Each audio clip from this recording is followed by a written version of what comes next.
My story would be with my daughter, Marissa. She is now 9, but she was diagnosed at 3 years old with ALL leukemia.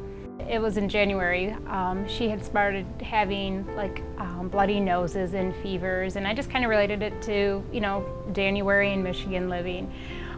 Then she stopped walking, and we thought that was a little bit odd. And Marissa and I went to the Vicksburg immediate care, and I said, I remember looking back in my rearview mirror going, Marissa, we're not leaving here till we find out what happened.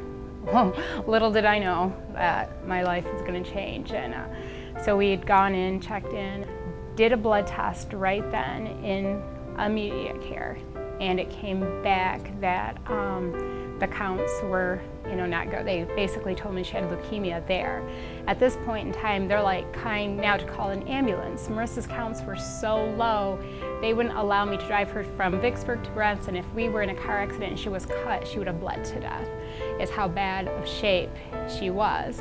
Obviously, Marissa was gonna, lose her hair like most cancer patients. And the first day, it started to come out, she went like this and a bunch came out, and I started to tear up. And she goes to me, she's like, Mom, now I don't have to push my hair out of my eyes. How she just handled her whole cancer journey is amazing. She took her last treatment in 2014, and they still check her, and she will be checked until she's 18 make sure she doesn't have a relapse of any kind.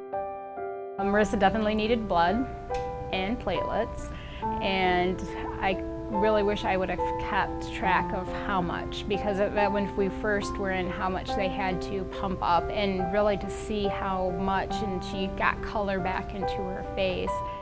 If it wasn't for the blood, we would have never made it out of, that day in January 25th, that would have been it for her.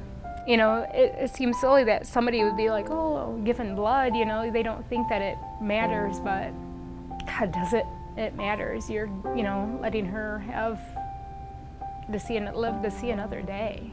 Thank you for saving my daughter's life.